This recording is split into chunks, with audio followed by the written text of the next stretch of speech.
Good morning and a warm welcome to the 27th meeting of the Constitution Europe External Affairs and Culture Committee in 2024.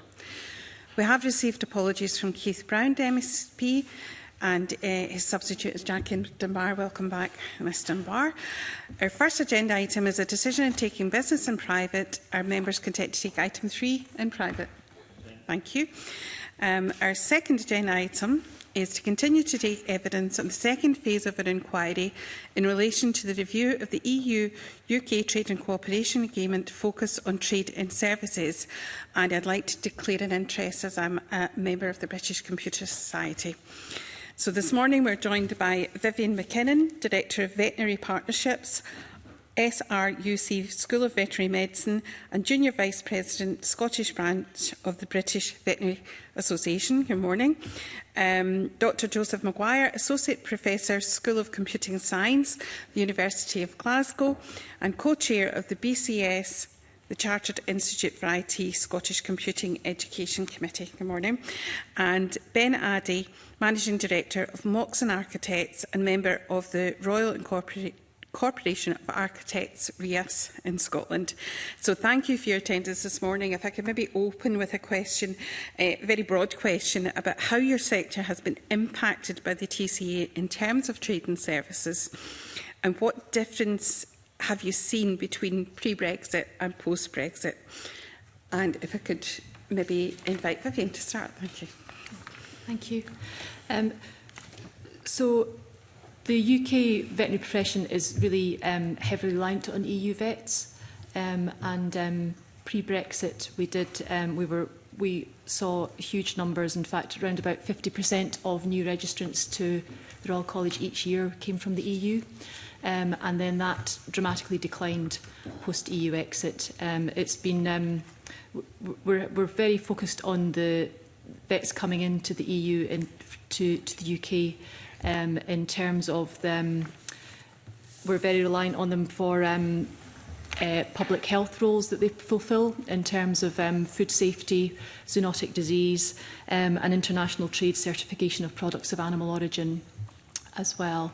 The changes that we've seen briefly have just meant that we've seen a decline and an increasing impact on the veterinary workforce shortage that we're experiencing.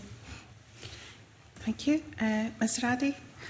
Just very briefly, prior to Brexit, we had portability of our qualifications on the continent, and we don't anymore.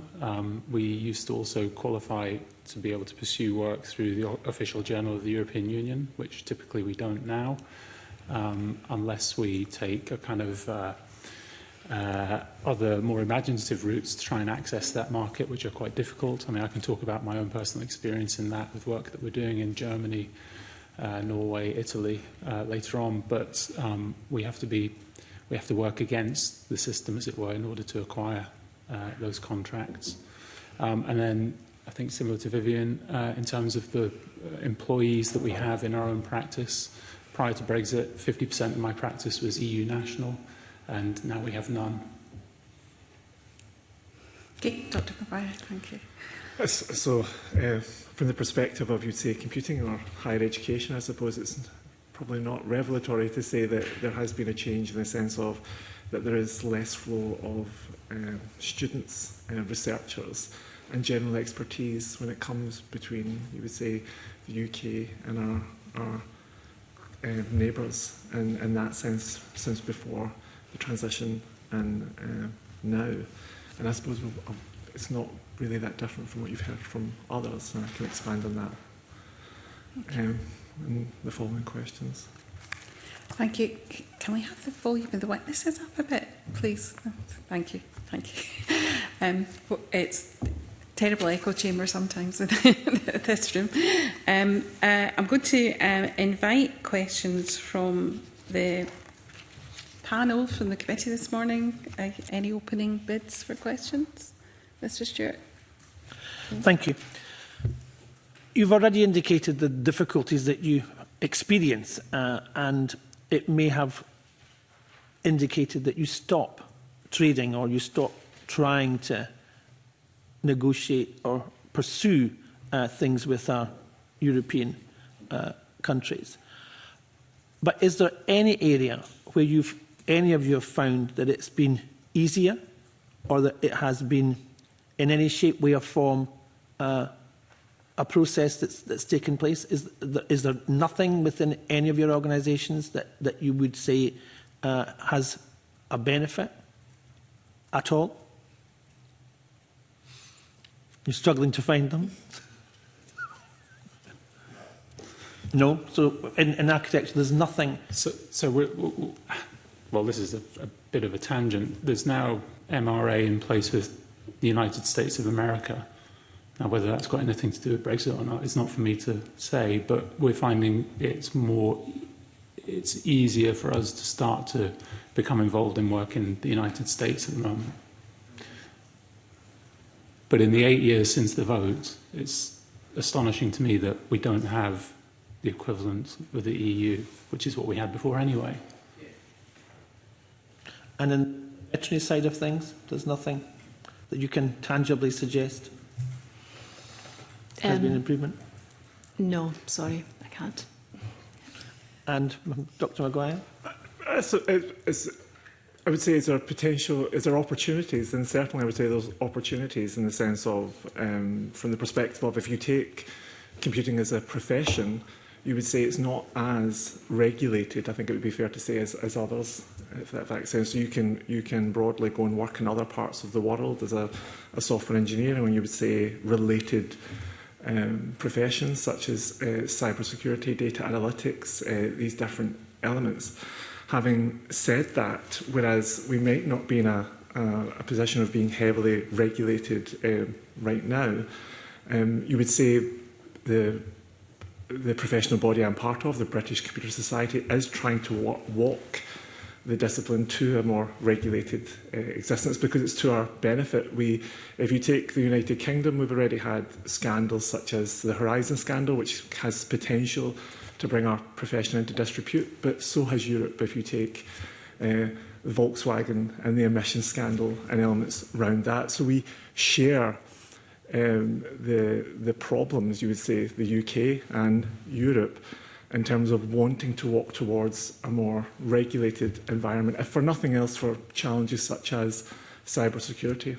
So from those elements, there's certainly opportunities for people, for individuals, to politicians and other individuals, professional bodies, for a profession like mine to work together, going ahead to make that better. But in terms of, you would say, that's the potential or the opportunity. It's not where we are right now. And as you've identified, that then opens up the possibilities of what can be achieved. And as you've indicated, Ben, that other countries may be trying to now support or acquire or entice to do other things with across the world. And the world has become a smaller place. We know that. But for trade and for opportunities, it has blossomed in some locations, but it has declined in others. And I think if we're trying to understand the complexities that we've found in this whole process, it's about trying to capture and manage that going forward. So I think for me, it's about what you can achieve and where you can go. But at the same time, what should we be trying to do to alleviate and to support so that we can attract and we can try and manage some of the difficulties that you're all experiencing. Because, you know, your organisations are still operating and progressing, but they're doing things in a different way, as maybe they did in the past. But it's what you want to see for the future and where you want that to develop and where you see opportunities for the future that each and every one of your sectors can actually progress. So is there anything on that level that you have I think the point that I made about the United States, the EU, I believe, has or will soon have an MRA with Canada, which we don't have. And I think that the MRA with the United States is on the cards anyway. I mean, I don't know about the causality there, but I think that, yeah, I think at the moment we have Norway, Liechtenstein and Iceland, where we have portability of our qualifications. So we're now working in Oslo, which is great for us. But again, that's a poor relation to what it was in the past. Yeah. Okay. Thank you. Anything else from anybody? I think just to explain that since the MRPQ directive changed with EU exit, the Royal College of Veterinary Surgeons, which is our regulatory body, took measures to temporarily recognise veterinary degrees that were accredited by the European Association of Establishments for Veterinary Education, known as EVE. But that's being reviewed on an annual basis. This was really developed in recognition of the fact that we were so reliant on having EU vets to bolster the UK workforce. But we've now reached a point where there's been a 5-year time limit set on that arrangement being in place. Really because the Royal College's standards for UK veterinary education have changed as well to become much more outcomes focused. So there's been a divergence between the European accreditation and the UK accreditation. We're now on a sort of a time limited extension to try and manage the workforce issues that we're experiencing. But the sector itself is also doing a raft of other measures in terms of trying to improve the UK workforce, which I won't go into detail here. Thank you. Thank you, Convener. Thank you. Mr Harvey. Thanks very much. Good morning to the witnesses. Very clearly there's an immediate impact on the operation of businesses that are working in your sectors and in their ability to, whether it's access work in European countries, whether it's sharing skills and so on. I was going to ask about the long-term impact, not just the long-term impact of those barriers to folk who are working in the sector now, but to how those sectors develop if there is no movement on particularly youth mobility. The impact on who's going to be coming into these professions in the future, how do their skills develop, how do their networks with folk in other European countries develop or get hampered if there's no progress on restoring youth mobility. How much of an impact do you anticipate that having over the long term in how your professions develop in Scotland and the opportunity to restore some of that youth mobility? How much positive benefit would that have for the development of those professions? So speaking for my profession, but I won't do that. Speaking for myself, I think in those terms it's a sort of slow motion tragedy. Architecture is a cultural and technological exercise, pursuit, if you like, and it relies upon, or it thrives upon, cultural and technological interchange and exchange with peers around the world, our peers in Europe. I mean, as an architect, you look at work of peers or former peers on the continent who are pursuing, for instance, the reuse of materials from buildings that are disassembled and put back together in different ways. That's been happening in France, for instance, for the best part of a decade. It's only something that we're now starting to explore properly in the UK. That's just one example. I can also talk about the kind of the theory and the kind of the artistic side of architecture in the same way it requires a kind of interchange of ideas. And the kind of the cross-pollination and the migration of those ideas tends to happen with the young. So I think that we have not yet seen the full impact of it. I can certainly talk to the impact in my own practice, but that's a very small world by comparison. But I think it will have a substantial effect on Scottish architecture. At a time when we need to be learning from the skills of countries that build homes to the energy performance that cold northern European countries ought to be doing, which Scotland hasn't been doing. No, indeed. Any perspectives on the same question about the long-term impact and the role that the restoration of youth mobility might have in ameliorating at least some of the harmful effects? Yes, I think I would say for the veterinary profession, very similar to what Ben's already alluded to for architecture, in terms of the importance of the sort of cross-cultural pollination of ideas around advances in veterinary medicine and veterinary research as a whole.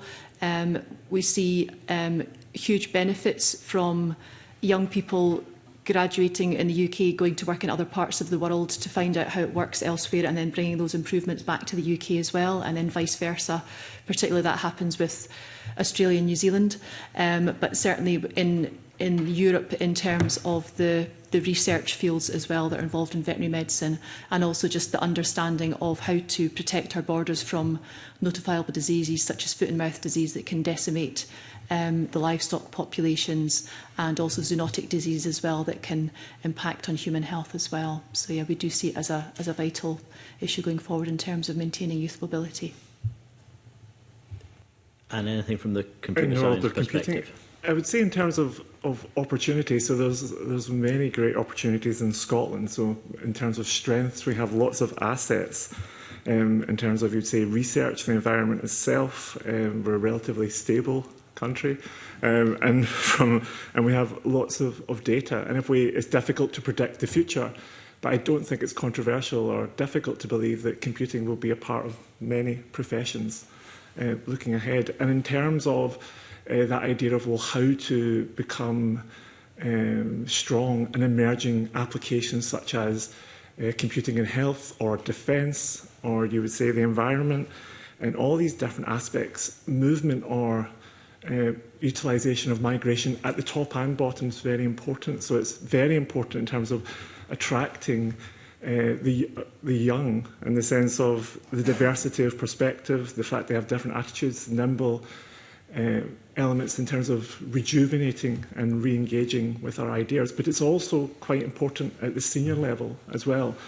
And I say that again, I think Mark Logan outlined this in his review of the tech sector for startups. If we want to capitalise, say, on elements of defence or health or these applications, we have to have the leadership or individuals that may not have, that are not in, you would say, significant numbers. And from that point of view, if you want to bring them out and build out a sector, you have to have a warm environment to support that. And capitalising or utilising just our nearest neighbours, as well as other countries, is very important in terms of computing, realising its potential in Scotland. And I think the key thing is that we have many, many assets, and it would be disappointing to see them wasted because of things like this, I suppose.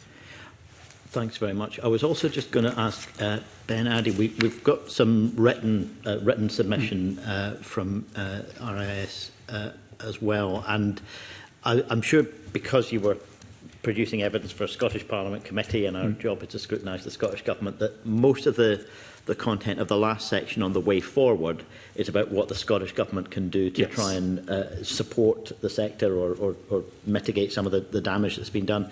And I appreciate that. But I wonder whether there's a view already established or emerging from the wider sector across the UK, including in Scotland, about what changes the UK government should be pursuing with the European Union. Is there a view emerging about specific changes that you're seeking to advocate for in terms of improving or, as the UK government itself sometimes says, resetting the relationship with Europe and trying to remove some of the barriers that have been put up? So UK-wide, I mean, I think, a mutual recognition agreement with the EU would be a very positive first step. So, a reversion to the status quo ante, effectively, in terms of our qualifications and access. So I'd put it as simply as that. And that is a UK thing, it's not a Scottish thing. I mean, there are things that we can do in Scotland as well, which hopefully we'll be coming on to as well.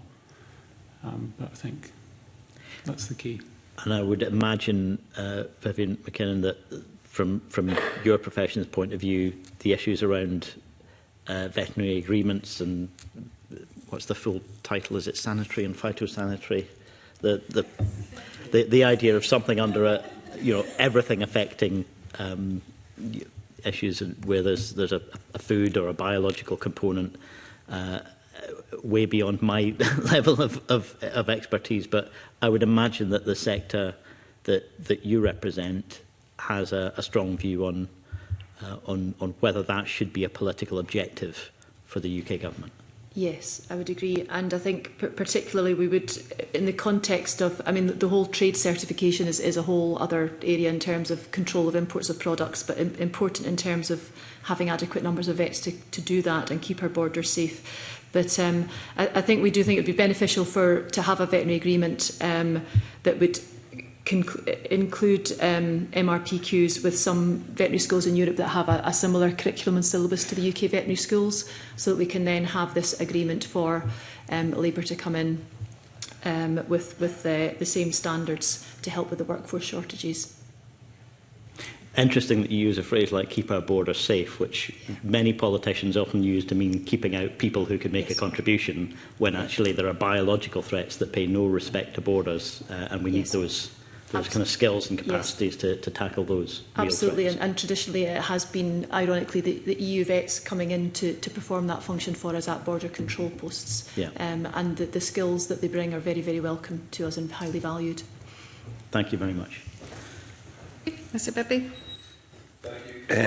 Good morning. Mr Harvey referenced the Royal Incorporation of Architects Scotland's submission and the stuff, the evidence about what more the Scottish Government could do, and I do want to ask you about that.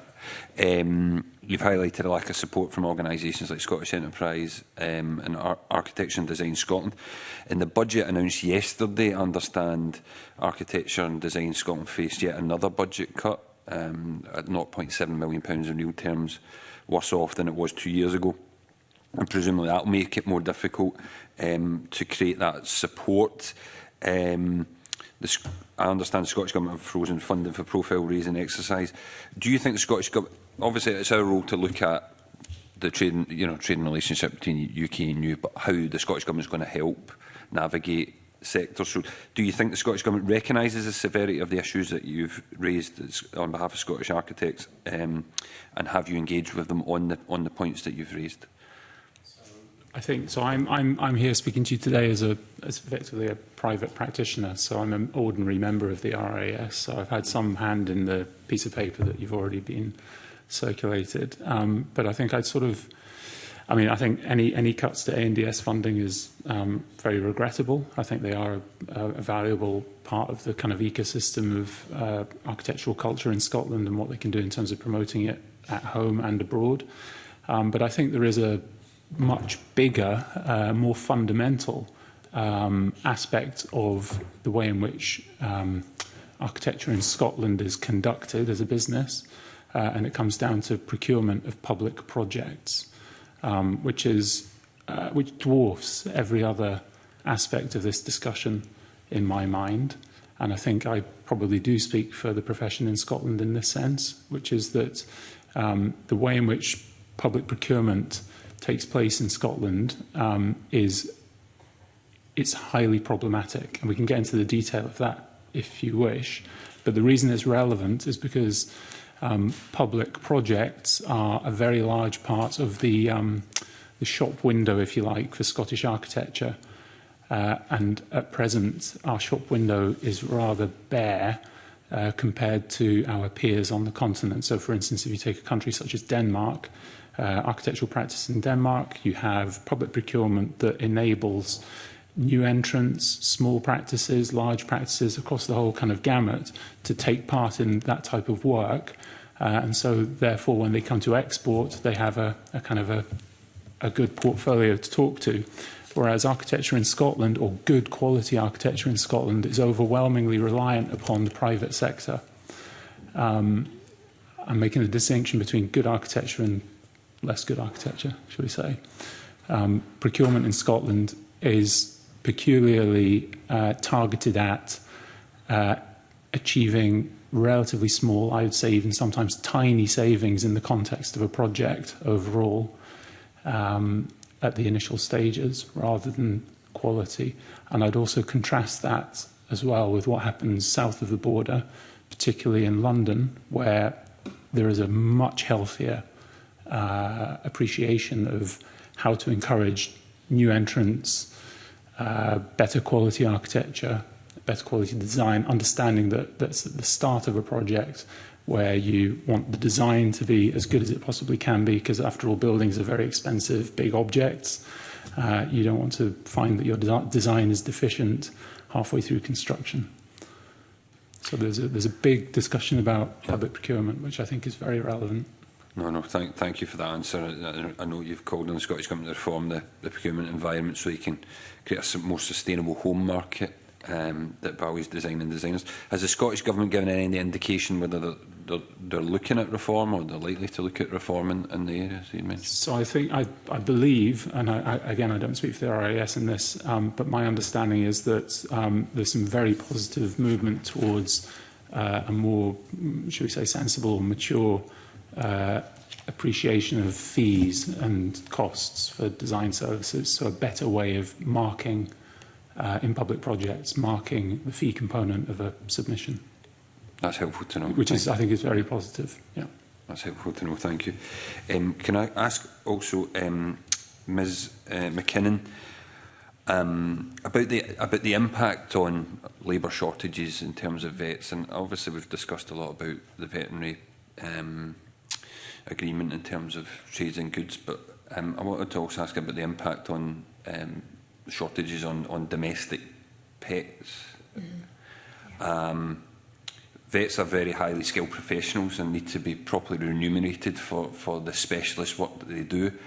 I have heard, though, a number of examples recently of constituents facing what they regard as increasingly eye-watering vets bills.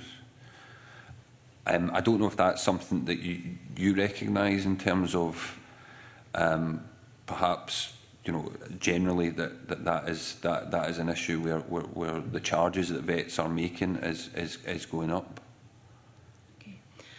I think first of all it's important to point out that there is no NHS for pets, so the public are as most people are highly unaware of the true cost of providing high quality medical care, and there have been phenomenal advancements in the quality of veterinary care that's provided to pets even over the past 30 years or so, which inevitably comes at a cost as well in terms of offering the best possible care for the pets.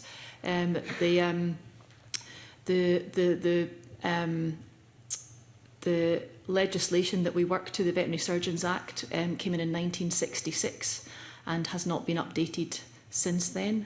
So we're working with legislation that's out of date that allows, it only regulates vets, but there's since been legislation that comes in that allows practices to be owned by people who are not veterinary surgeons, so they are not held accountable, whereas the vets in that practice providing the care are. So we are currently undergoing a Competition and Marketing Authority investigation as well, but a lot of it can be also related to basic supply and demand, as we've already discussed, around having a workforce shortage.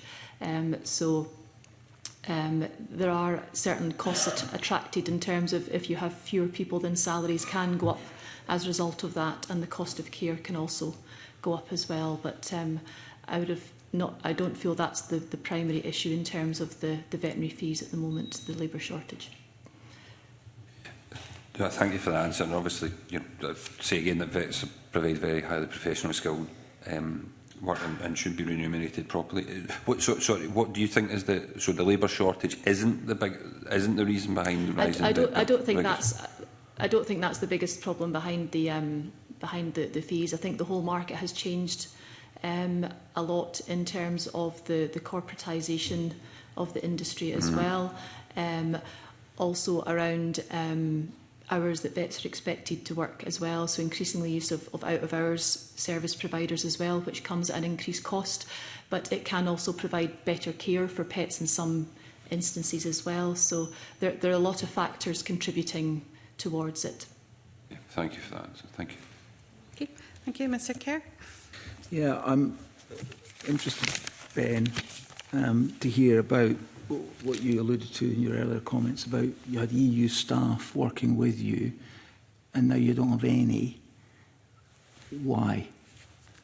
Because presumably they were here before we left the European Union. They had all of the same rights. So why did they decide to go home?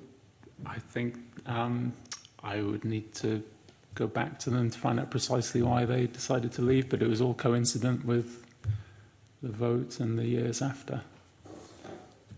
So you're just concluding it has to do with... No, I'm not concluding anything, but I think we don't have, in our practice, we don't have anyone from the EU any longer. We used to have half the practice from the EU. But it's imprecise as to exactly what. Absolutely imprecise, yes. Yeah. It's anecdotal. Right. But I think that that's kind of across the board.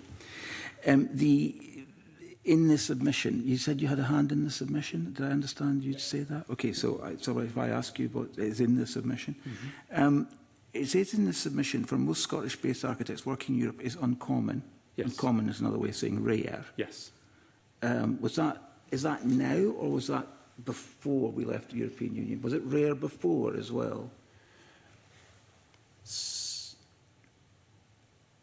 Possibly. Right. So, But I mean, I can only really speak to my own experience. We are now pursuing work in Europe, but we're having to pursue it in a rather unconventional way. how? So we are effectively having to. So, and now I am speaking very, very specifically about my own experience. Which will be typical of the sector, yeah? Well, no, atypical.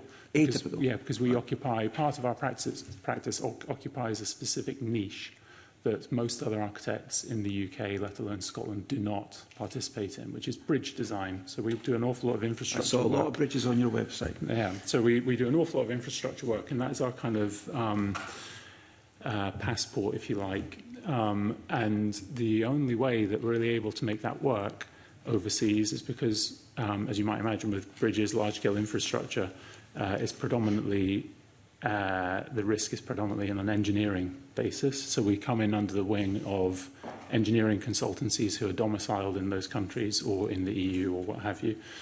So we're able to make that kind of step. Whereas if you Is that collaboration? So that was Yes. before and after we left the European before Union? and after the yes, and increasingly so now. But that's just the maturity of my business. But I think that that's something that is not accessible to most other practices. So if you look at conventional, inverted commas, practice, you would have to work with another architect. And as I said at the start, I think it's less attractive to a client to pay two architects than you can just pay one.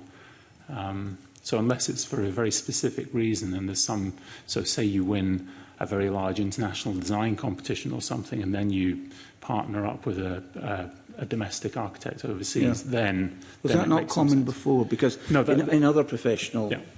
and I should state as a matter of interest that I have a daughter-in-law who is an architect who works in the single market. So I'm not claiming to know any more about it than to have stated I have a daughter-in-law who is an architect and who operates in the single market. But was it not common before for there to be that kind of collaboration across borders between architectural firms? Certainly, but the difference now is that you have to go in effectively under the wing as a subconsultant. Right. Whereas previously you could pursue these opportunities, you could win the opportunity, and then you could partner up if you needed to have a... But that would be rare for Scottish architects.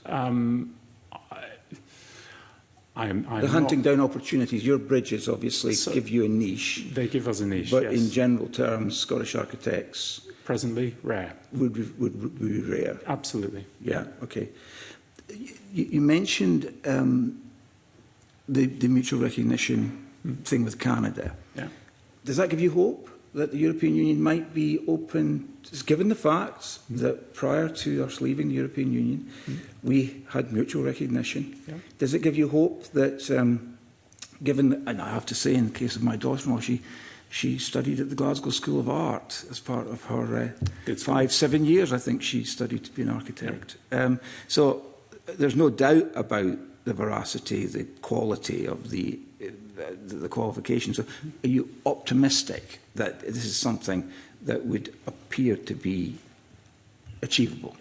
Well, we had it previously, so yes. Yeah. Yeah. Can you think of any reasons why that wouldn't be achievable? No, but I can't think of any reason why it hasn't happened already. Good point. We recognise, the UK recognises European. Indeed, it does. Yeah. Would it have been more helpful if we hadn't?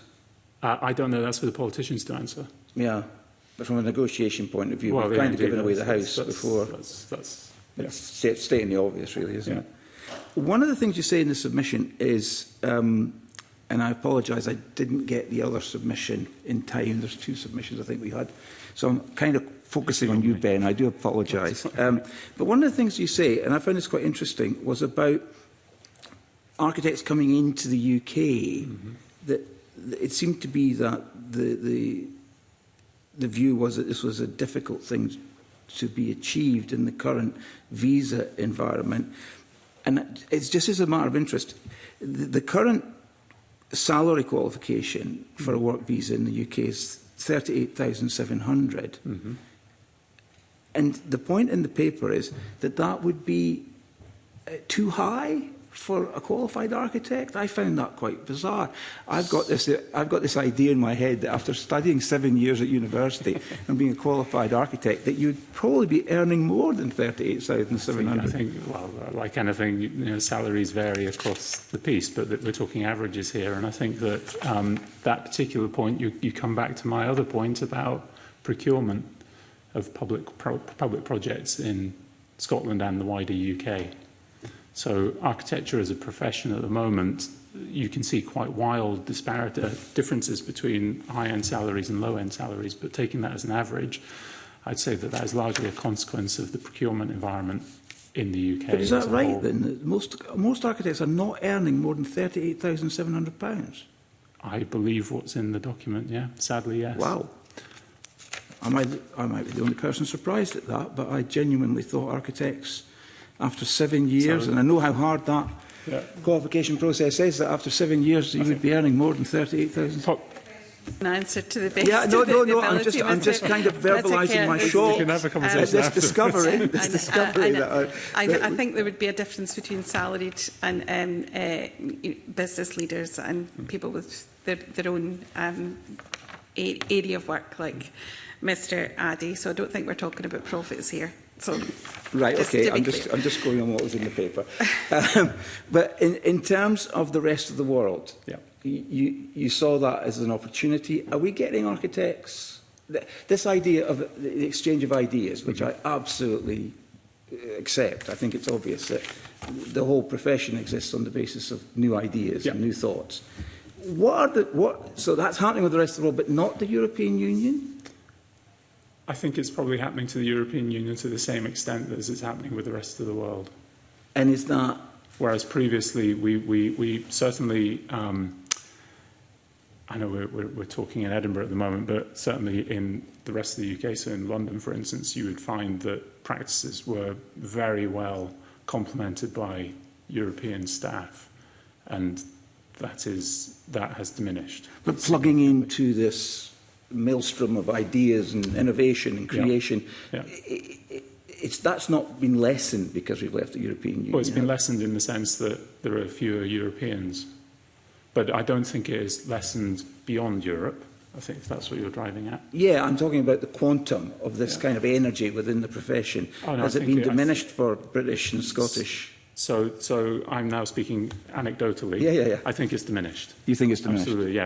I don't think it's been rebalanced by people coming from, the Americas or Asia or what have you. You're equating mobility with this exchange of ideas. Is it not greater than just the mobility? Sorry, is mobility the key element of this? Is it not about this cross-fertilisation of ideas? Is it dependent on mobility, or is it a bigger thing than mobility? I think it's both. I think the mobility is a huge part of it. I mean, there's even in the world of Teams and Zoom and all the rest of it, or going online. Conventions, conferences. Yes, indeed. Well, that's a very important aspect of this as well, which we can talk to. Yeah, please do. But I think, fundamentally, meeting people and having people working alongside people for an extended period of time is far and away the most effective way of But, engendering that kind of cross-pollination. but significantly, Ben, you said that for most architectural firms in Scotland, the opportunity to work alongside European Union colleagues in terms of work within the European Union is very rare. It is rare, yeah, it is rare. Okay. The rest of the world, as opposed to the European Union, how does, Vivian, how's that impacted your sector?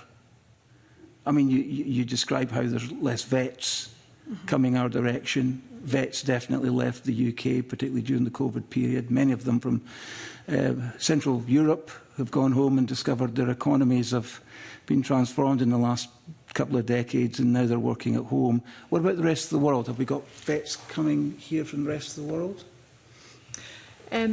We do, but a very small fraction of the total number of registrants on the Royal College. And there's no problem with mutual recognition of accreditations and qualifications with people coming here from the rest of the world? Well, there's, I suppose, three ways in which a vet can practice in the UK. They could go to a UK vet school that's a recognised RCVS degree. They can come from a vet school elsewhere that has a mutually recognised veterinary degree, or they have to sit the statutory membership exams in order to practice. So we do have some vets working who've come from other countries. Some can also be, they could be students, veterinary students who've come to the UK because our veterinary education system is quite reliant on the funding that international students provide, because the Scottish Funding Council doesn't adequately fund the veterinary education because it's one of the most expensive degrees. So some of them do stay on to work as well if they can, under the right visa conditions. But by and large, it's always been down to our EU colleagues that we've been most reliant on, I would say. And is there a reason other than the issues that you've raised in relation to us leaving the European Union? Are there reasons why vets from the EU would not be coming to the UK now? Can you think of any others? I mentioned the fact that the economy, yes, the Polish vets, for example. I suppose although they can come if they come from what we call the European accredited schools now, because they're now treated in the same way as vets coming from the rest of the world, they also have the IELTS language requirements to conform to as well. Right. So sort of very higher standard of English, which can be difficult as well. So we have some temporary measures for vets working in abattoirs where they don't need to reach the same English language standards, but it still acts as a barrier. What about the salary threshold that I mentioned to Ben? The salary, yes, you're absolutely right. The salary threshold, so the normal threshold is 38,700, as you know. Vets have a going rate, so that's bumped up to 48,100. However, there is this dispensation whereby if you're under 26, then you can be paid between 70 to 90% of the standard going rate to qualify. But again, the threshold doesn't work for us because it's a high threshold in terms of what they're actually earning when they come. Right, so that's not necessarily is that a barrier or not a barrier? I'm not following. It is a barrier. So vets coming into work, for example, in public health, which would be a lot of what the EU vets do, are not getting a salary that is despite the 70%. Shortages. That's not driven up salaries. No. That's interesting. Yeah. Market failure there. So it's not going up at the rate that you might think, because again, as the convener alluded to earlier, there's a huge, when these going rate salaries are set, it's across the board. So it's counting the most senior and most well remunerated people in your profession. Right. So there's a huge range of salaries. So there's a range of positions, and compared to what you would earn as a relatively as a more inexperienced new graduate, you're not going to reach those salary thresholds. Right. Yeah. Okay. Very interesting. And Joseph, just one question to you, really, and it's about data flows. I mean, leaving the European Union, it was thought we would have massive disruption in data flows, data centres, processing centres and all the rest of it. What's your experience? What's the anecdotal experience in terms of being able to exchange information across borders with the European Union? Well, my own personal experience, I suppose I can't comment on that so much in terms of the way, if you had to predict what would be the impact in future. Obviously, if you're a large multinational and you span, you have your own protections. You can get binding corporate rule, different elements to mitigate against these elements and threats. If you were to predict or try to predict the future, always a dangerous business.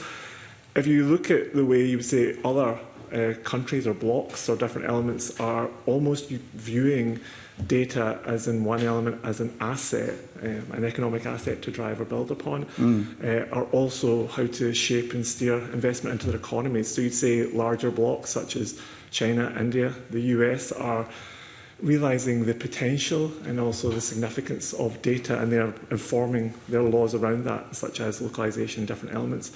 In terms of the impact of Scotland and the UK and then within Europe, the difficulty becomes in terms of, well, how does the UK capitalise, or Scotland capitalise on the data it has, while also being, you would say, still relevant globally. And I suppose from that perspective, I would say looking ahead, it would be more looking ahead in terms of not having or trying to ensure you have a good relationship with your nearest partner in your trading bloc is broadly probably advantageous, advantageous purely from the point of view as you'd likely be competing with other large blocks. And from that perspective, that also informs things such as investment in data centres and where they're positioned and how you go about that.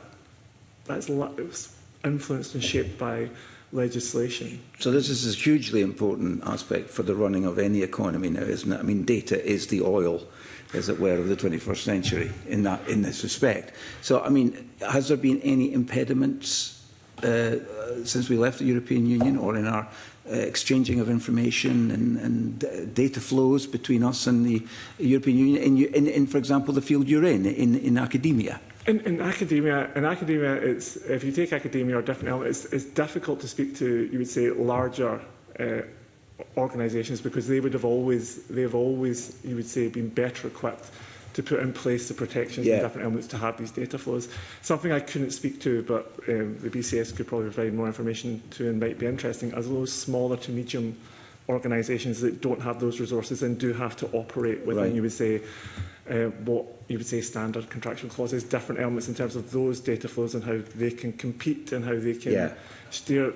I can't really speak to that. So that's always been a reality, of course, in any given economic structure, that smaller organisations with less resources are going to find it more difficult. That would seem a reasonable position, I suppose. Again, looking ahead, if that makes sense, trying to predict.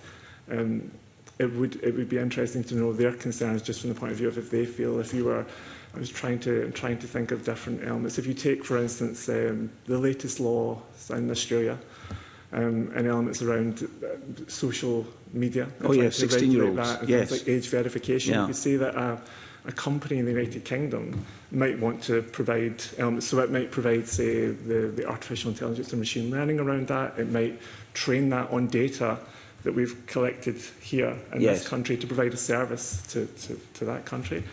In that domain, in exploring the size of that company and then how it can start to support these other countries, those sort of areas of interest will become more relevant as time progresses. Understanding their needs, I would say, is important from advancing the position of which is the give and take of trade generally, isn't it? But the key point that I'm trying to get to is whether or not there has been major disruption in the flow of data, information flows in your particular field. And I'm hearing, I think, and I don't want to be leading the witness because that's against all the protocols, but I don't hear any obstacles. Or I think it'd be fair to say it's gone on better than everyone thought. I think it'd be fair to say it depends who you speak to. I mean, it'd be who is a major disruption. It's almost coming back to the wages. It's it depends on your mileage. Some businesses will have been impacted, and others. If you're talking, there's no legal impediments, though. Sorry, there's no legal impediment. There's no. Could it be eased by laws? I would say most likely it probably could for certain sectors, but I could be corrected on that. But I don't think. That's great. Thank you for all three of you for your contribution. Adam? Thank you, convener. Good morning. Mr. Carroll's is entertaining, makes me laugh. You know, doesn't want to push the lead the witness in any shape or form. I thought some of it was quite leading in certain parts. But with regards to some of the things that were discussed, Ben, I'd like to ask, I'm just trying to get this in my head, how it's affecting your industry. So if I take this building as an example, designed by a Scottish firm, but it was a Spanish architect, a Catalonian architect.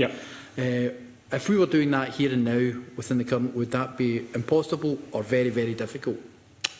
No, it's perfectly plausible. Plausible? Yeah, so Morales was your architect who won the competition, and then in order to carry out the construction, the Scottish Government, or not the Scottish Government, whoever it was, employed RMJM. To work but for the actual architecture as well, if he was making the competition, because you said yourself, I'm trying not to lead the witness here, just going on the evidence that he said that your firm no longer has these European connections that you had in the past. Correct. So would that not be the case with firms that are doing that at the moment now? Because he had a connection with a Scottish firm when he made the, I can't remember who the firm were, but when he made the submission. Yeah, it was RMJM, based in Edinburgh.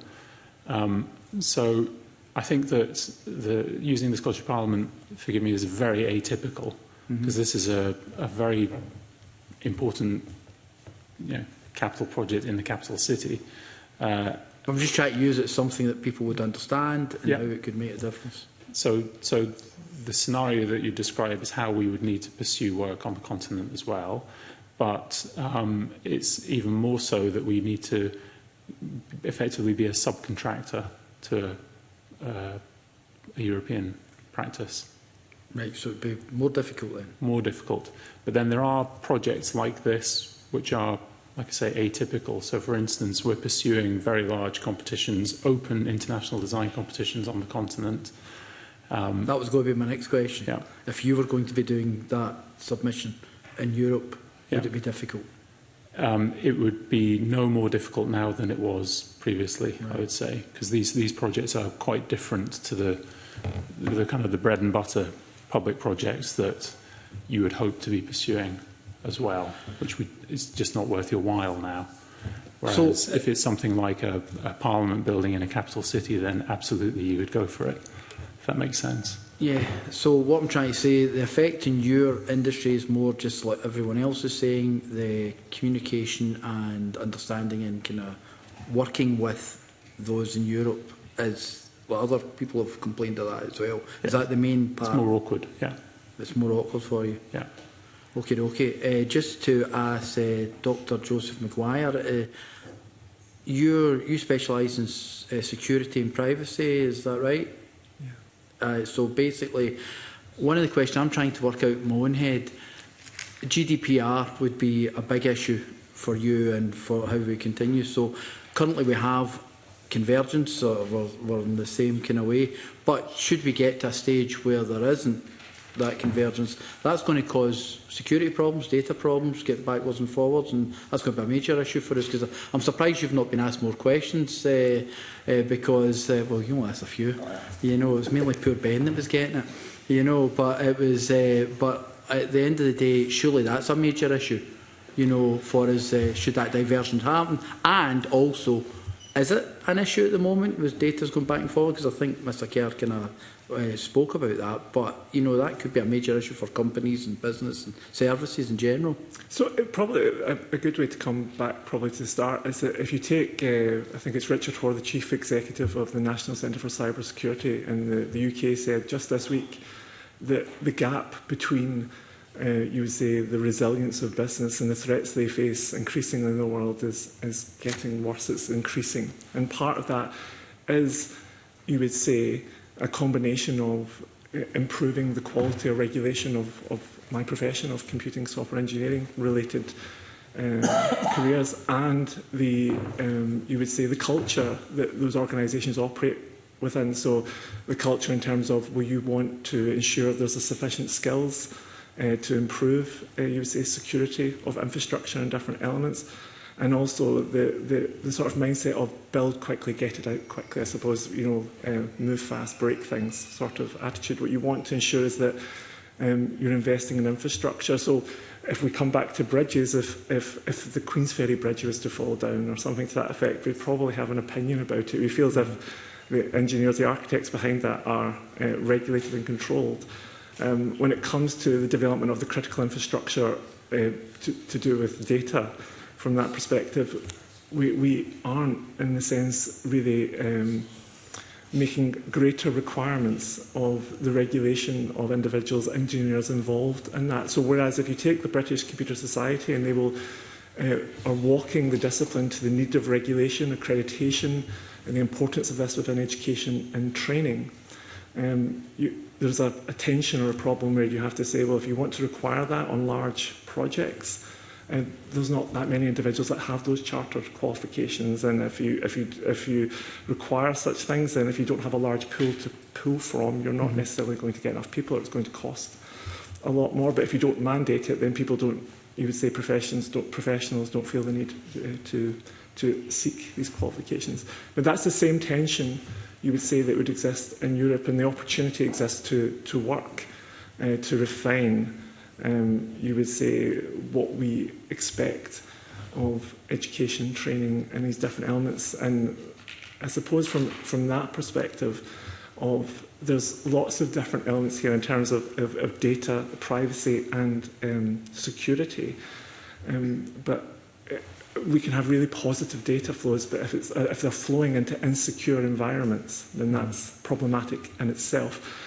And again, from the point of view of making sure the UK is a destination for investment, both in research and economic investment, that says, and Europe, we have to ensure it's viewed as an environment that is valuing or recognises the importance of the investment it's making in its digital infrastructure. And that's not, that's a problem for many countries. But I suppose we're at a point, a concern, whereas you could pick any country in the world and they'll have a security edit. You can literally, I get my students to do it. You can pick a country and just everyone has their problems.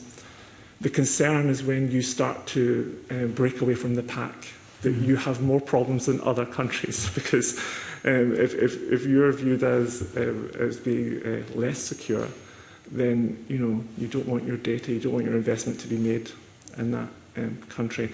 And so from the opportunity here, so a lot of my focus as well, or my passion, is computing science education.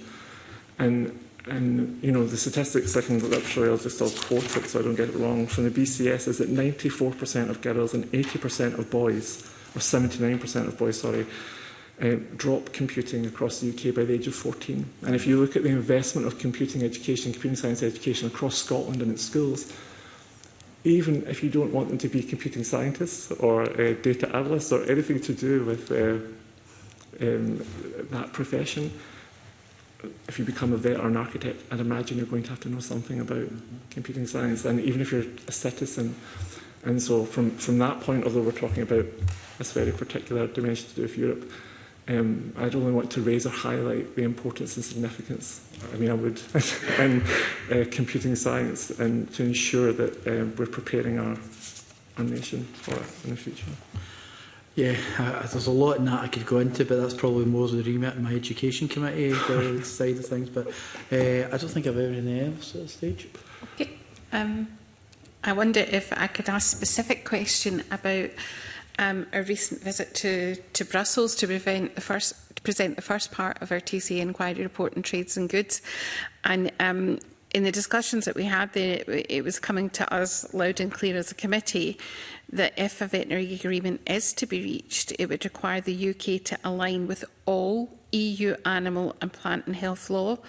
And I just wondered how the BVA at the moment is tracking EU law, and how our vets based in Scotland is there any advice coming on how they should be keeping pace with developments and standards in the EU? We do, through our membership organisation, we do seek the views of vets in Scotland around the best way forward for it. I suppose the area of most interest is around the trade and access of medicines into Northern Ireland in particular. which is a big focus for us.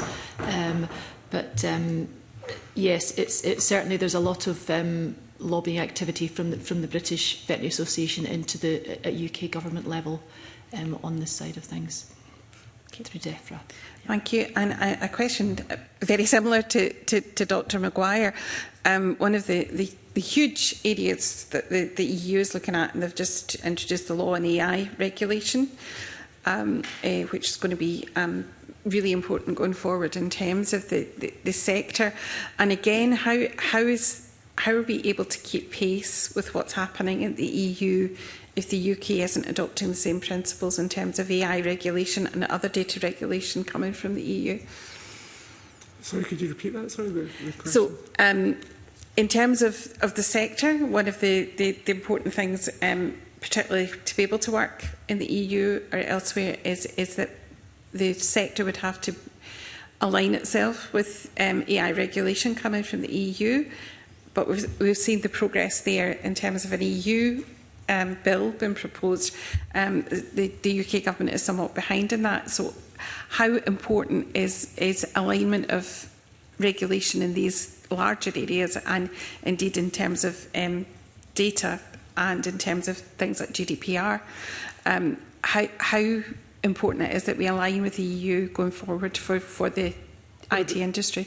So I'd say broadly it's very important. I think from that perspective, in terms of trying to ensure trust of citizens across Europe and ensuring we perform correctly, it is important to align, mainly because we share many of the same values in that respect anyway as in our region. And if we want to project that, both in terms of the work we do as researchers, as educators, and as you would say in terms of economic growth, then it's important that we recognise where we agree and what we think is important, if that makes sense, and that we project that across the world. It doesn't necessarily mean we have to agree on absolutely everything. It means just that you would say for a large part, the tenets of it, we broadly would likely agree on. And you can take things such as the United Kingdom with its data protection,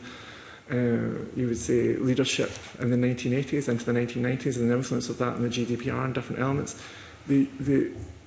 On these aspects such as artificial intelligence and cybersecurity and data analytics, it's important that if anything else, the UK is able to influence and have its voice magnified in terms of what it wants by having such a powerful trading bloc. It shouldn't be, in that sense, it can be viewed as a megaphone for your own ideas and things that you want to project in terms of aligning with that bloc. And from that perspective, I wouldn't want to lose that opportunity, because even if you have a great idea, if nobody's heard about it, it doesn't make a difference.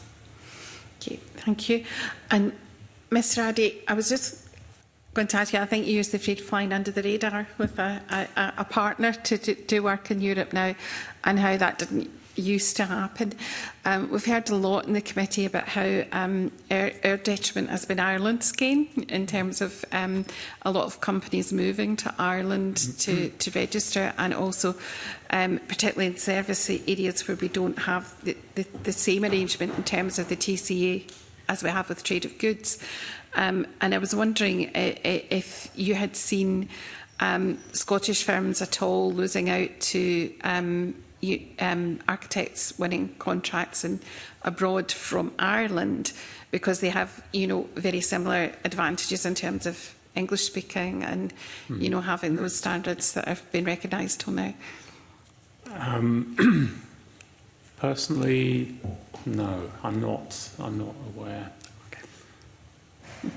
Okay, I think we've concluded with questions from the committee, so I can thank you all for your attendance at committee this morning, and I now go into private session.